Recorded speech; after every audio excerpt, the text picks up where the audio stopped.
You have to feel good for the simple reason that feeling good is natural to you, not to try to make things happen. And that's what goes squirrely in those of you who come from the action-oriented world into this world of creating through the focus of your thoughts and creating through the feeling of the emotions in your solar plexus.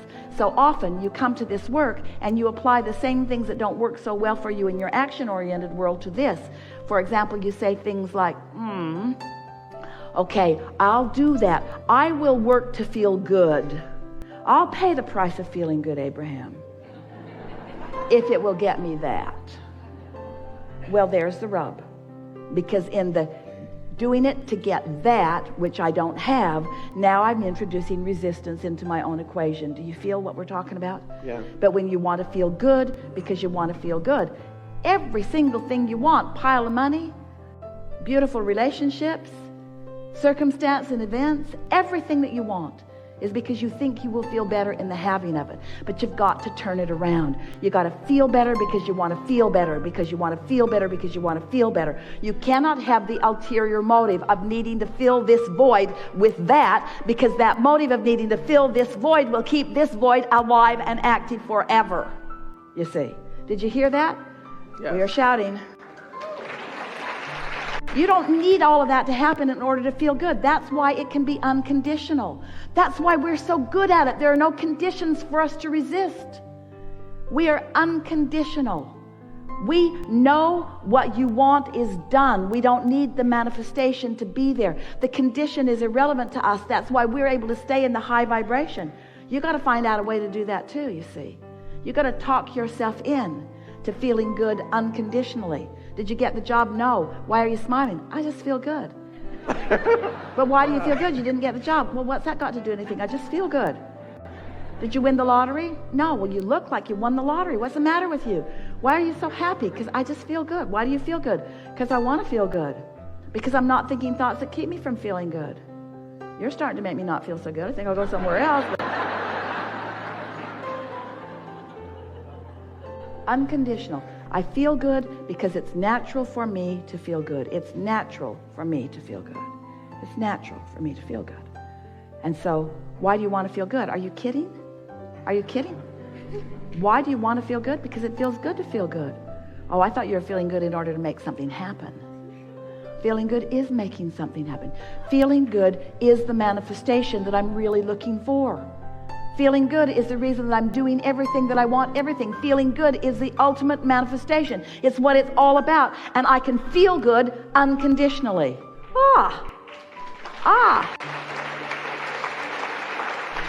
Well, how do you feel good unconditionally? By focusing upon something that's easy to feel good about. Well, isn't that a condition? By finding the feeling in something that feels good.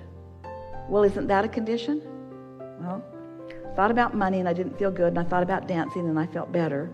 That is sort of conditional, but I found something that I already had momentum going. I found something where I already felt good, where I didn't need a change in conditions to continue to feel good.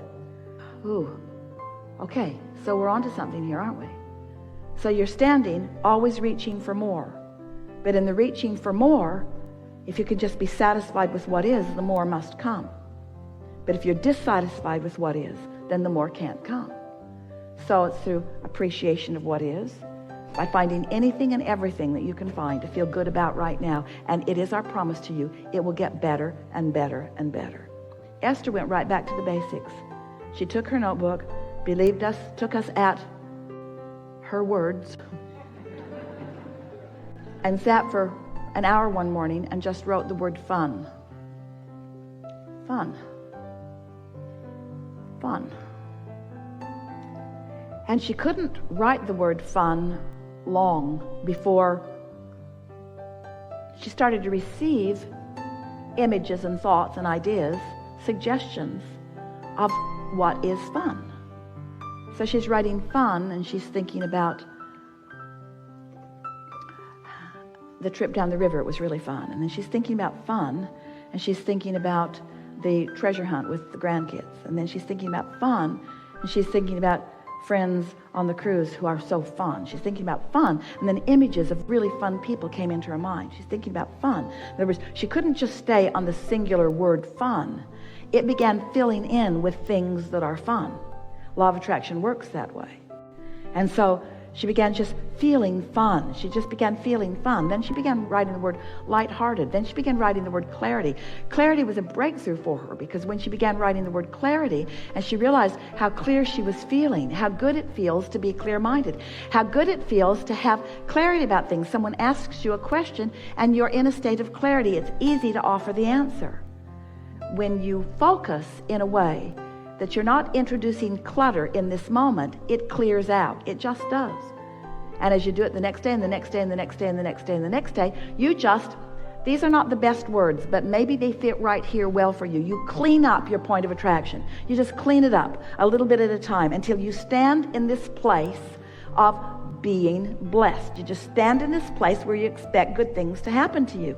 And then everywhere you go, people treat you nice. Everywhere you go, things turn out the way you want them to. It's just everything happens nice for you. And then eventually, usually, sometimes you'll meet up with somebody, usually somebody you know, usually someone who knows you, who feels jealous of how well your life is going when their life is not going so well. And then they will say to you, as they say to Esther, well, it's because you had money that happened. And Esther said, that did help. That helped a lot. That helped a lot. But the money came in the same way that comes. It all comes in the same way. And that person who said that just blocked the flow from themselves. They stopped all the well-being that was on its way to them that day by making that statement, by making that comparative statement, by saying, you get this for this reason and I don't have that reason. You've got a condition in your life that allows that good to come to you, but that condition is not in my life. Therefore, I do not believe that will come to me, so it cannot. You see how it works?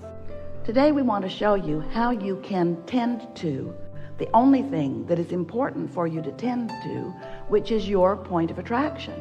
Your point of attraction.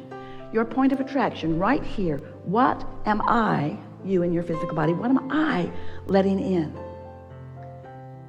There is a path from where you are to where you want to be on every subject, because the source within you knows what you want, and knows where you are, and knows how to lead you to what you want. And so we call that the path of least resistance, because if you've got resistance going on, you can't see the path. In other words, if you really want something and you're trying so hard to make it happen, the very effort that you are offering is the indicator that you've got the wrong frequency going on, and you just can't see the path. You can see the path of most resistance. Work long hours. Get too tired. Try to get other people to understand what I mean. Explain until I think my head's going to explode. Need others to see it my way. Justify my position, defend my position, rationalize my decision. Try. That won't get you to where you want to be, and the path that you're on is miserable in the process. That's the path of most resistance. So when you begin to understand that you are a vibrational being and that you live in a vibrational universe, and you understand the physics of vibration, and you really do, you just sometimes don't know that you do, then you can have a path of ease and flow and fun and clarity and precision. Oh, clarity. Nothing more delicious than to want something and feel yourself in the process of becoming it. So we want to put most of the emphasis on what you're doing with your point of attraction. How you doing vibrationally? Do you have a big wad of resistance all balled up in you? You can tell if you're ornery all the time, or if you're fearful, or if you're angry. That's what that means.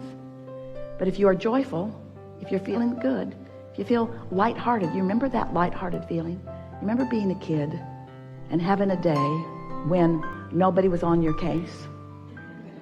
They didn't even know for sure where you were. And you felt free. You felt free. That light-hearted feeling Esther used to say to Jerry, let's go get a Coke and pretend like we're on vacation. It's like that feeling of being on vacation, that feeling that nothing needed to be done other than what I am feeling my way to. That's the way you are meant to live every single day. That's the way it's supposed to be all the time. And until it is that way, you're not going to be in a place where you're following your path, and you're going to be working way, way, way harder for the crummy little things that you're allowing for yourself instead of, don't mean to be disrespectful, but really the mediocrity that you put up with. It's stunning. It's stunning how much of what you really want you are denying yourselves of having. Oh, and then you justify, well, I want to be spiritual. I don't want to be materialistic. And we say, then you should have stayed where we are, where nothing manifests. Just think about things. But you're here for manifestation. Manifestation is the most spiritual, perfect part of the creative process. That's why everything that you know as God and source and spirit is focused here with you, out here on the leading edge. And in fact, that is the only reason that you are ever able to ever feel negative emotion, because all this source is focused with you on this path of culmination and creation and cooperation and delicious expansion. And when you deprive yourself of that signal, you feel rotten. And then you assume you're doing something wrong or that you're being denied it. You are not ever being denied anything, but you deny yourself plenty. And the way you deny yourself plenty is by getting all screwy in your vibration. Things like, I'm not a good person. Are you kidding? I'm not a good person. I wasn't born at the right time. Or my mother, it's my mother's fault. Whether you are blaming yourself or someone else, you're holding yourself in a vibrational frequency that is not allowing you what you're wanting to come into your experience. So we're eager to visit with you today. We want to help you to understand that the laws of physics that you understand, like the law of gravity, which is consistent, you don't have to go to a school about gravity. They don't say to you in your first days in school, you know, if you don't come to this class, you could fall up. Many, many children are missing because the law is consistent. It works the same for everyone. And you learn to utilize the law to your advantage. And the law of attraction is such a law. It is utterly consistent. It never makes an exception, and it never makes a mistake. So you have to figure out how to work within the laws of the universe. When you give your attention to something for as little as 17 seconds, at that 17-second point, there is a momentum that is discernible as another thought like it joins it, and so forth. So the more you focus, the more momentum. But the most important thing to understand about the way momentum works is that when you are sleeping, you have a reprieve of the momentum. In other words, your beliefs are in suspension while you sleep, which means the momentum of them, the law of attraction momentum of them, is slow to non-existent depending upon how well you are sleeping. So what that means is, when you awaken in the morning, you have the opportunity to reestablish, if you want to, a vibrational starting point that law of attraction will begin to respond to right away. Now, usually when you wake up in the morning, you remember what you were thinking about yesterday, or more important, you re-achieve the emotional feeling place of what you were feeling yesterday. It's like, oh yeah, I remember I'm not happy. Or, oh yeah, I remember I'm lonely. I'm lonely now. Or, oh yeah, I remember I'm confused. But what we want you to realize is that you don't have to be the same lonely today that you were yesterday, because that night's sleep changed the momentum.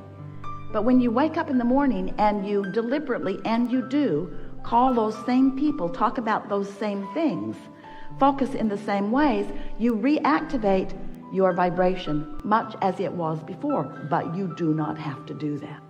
And that is the most important thing. We want you to realize